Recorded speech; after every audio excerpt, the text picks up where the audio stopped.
Iran को नया राष्ट्रपति मिल गया है।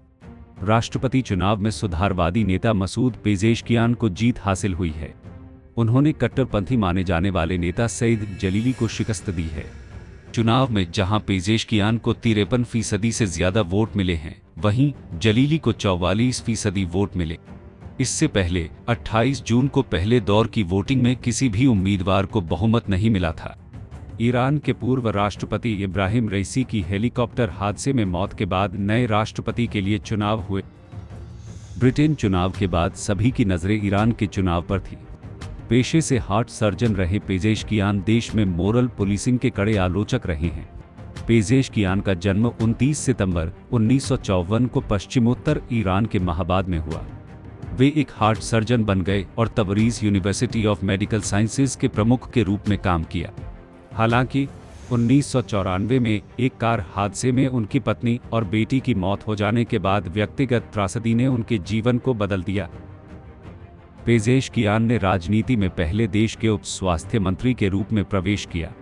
बाद में सुधारवादी राष्ट्रपति मोहम्मद खातमी के प्रशासन के तहत स्वास्थ्य मंत्री के रूप में। हालांकि इस दौरान उन्होंने खुद को कट्टरपंथियों और सुधारवादियों के बीच संघर्ष में शामिल पाया।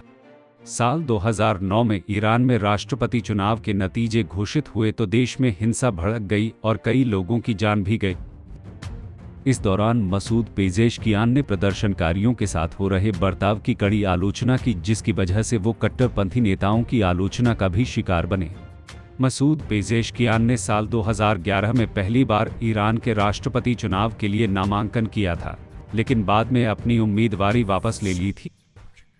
मसूद पेजेशकियान की जीत ने देश में सामाजिक और राजनीतिक सुधारों की नई उम्मीदें जगाई हैं। वे लंबे समय से हिजाब के अनिवार्य कानूनों और महिलाओं के अधिकारों की पुरजोर वकालत करते रहे हैं।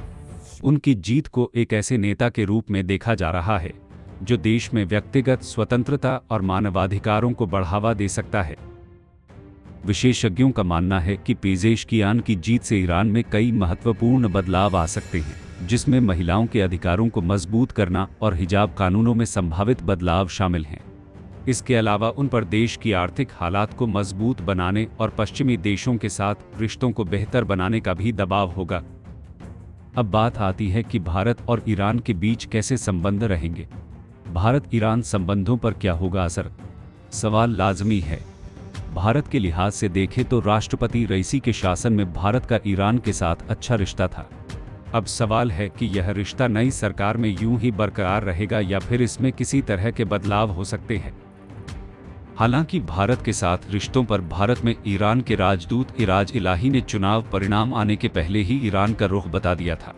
उन्होंने कहा कि ईरान और भारत के बीच विदेश नीति में कोई बदलाव नहीं होगा, चाहे सत्ता में कोई भी आए।